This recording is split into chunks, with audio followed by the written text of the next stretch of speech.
Welcome to the deep dive. Today, we're tackling a really critical topic for India, especially with climate change intensifying. Absolutely. We're talking about tree plantation and carbon sequestration. Exactly why it's so vital. We've synthesized quite a bit of information here. Right. Looking at why these tools are, well, indispensable, really. Indispensable not just for the environment, but for India's economy, its industrial competitiveness. And critically for rural livelihoods, too. So, our mission, if you will, is to unpack all of that.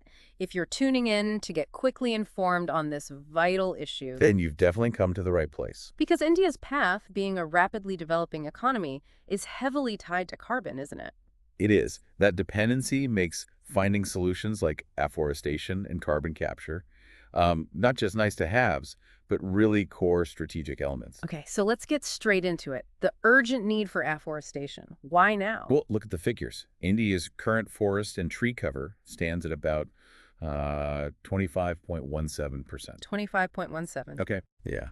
And compare that to the national target, which was set way back in 1988 in the National Forest Policy, Which was 33%. So there's a pretty significant gap there. a big gap. And I assume that gap feels even larger given the pressures. Exactly. Our ecological systems are under immense strain. Deforestation, urban sprawl, industrial emissions, Yeah. it all adds up. So it's not just about hitting a number, it's about the function these forests perform. Precisely. Forests are our planet's natural carbon sinks. They literally breathe in atmospheric cogears. Right, they act like giant sponges. Giant sponges regulating climate systems. So enhancing this sequestration through planting more trees, afforestation, it's a direct climate action. And more than that, you mentioned socioeconomic. Yes, it's a socioeconomic strategy too, Hmm. vital for India's resilience. And, for those of you preparing for the civil services, understanding this link is fundamental. Makes sense. So beyond the carbon, what other benefits are we talking about with these tree plantations? Environmentally first, maybe? Oh, the benefits are multifaceted. You get improved soil health, which is huge, reduced erosion, definitely important in many parts of India. And water. I hear a Yeah. lot about groundwater. Absolutely. Groundwater recharge is a major one. Plus, more trees mean increased resilience against climate disasters. Think droughts, floods. Which seem to be getting more frequent, sadly. They do. And these environmental functions, they don't exist in a vacuum. They create real economic value. Okay, how does that translate? Especially for rural areas. Well, think about the jobs. Afforestation projects mean work in nursery management, in forest restoration itself, and in things like agroforestry. Agroforestry, right, that's integrating trees with farming. Exactly. Trees, crops, sometimes livestock, all together on the same land. Why is that approach so promising?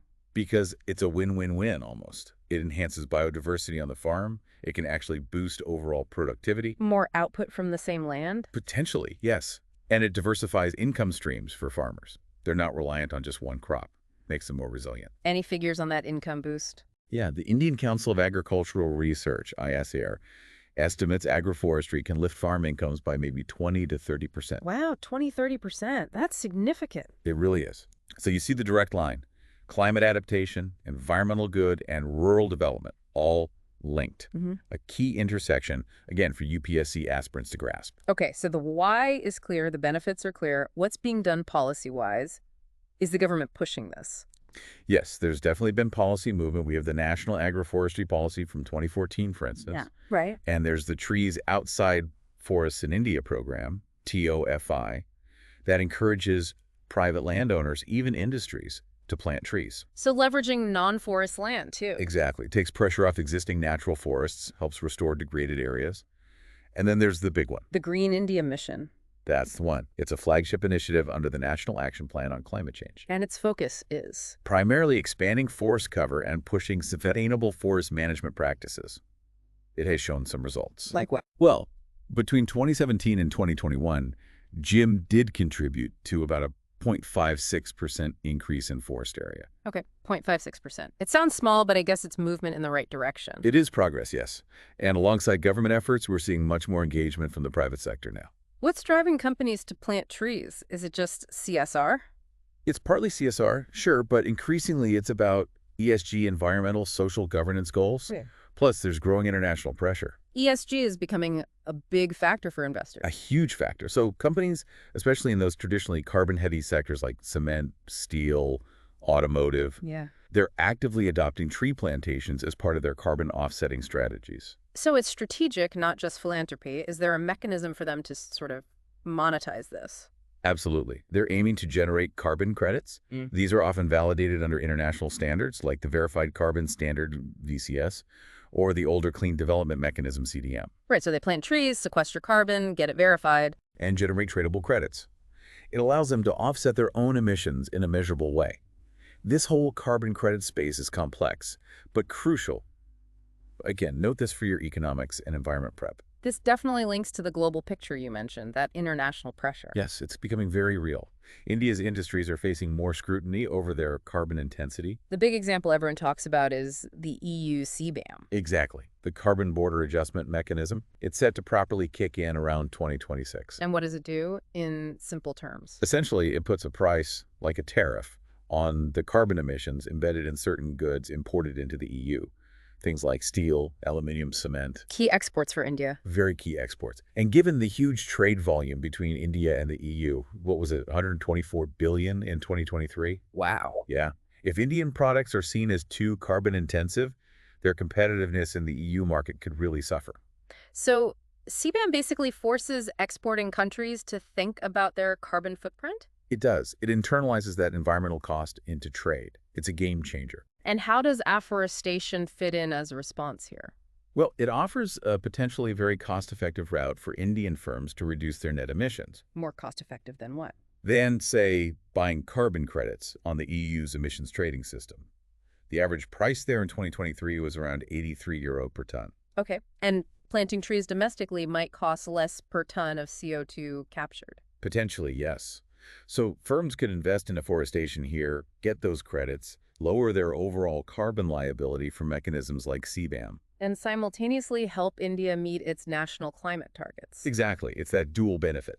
Lower compliance costs for them, contribution to national goals.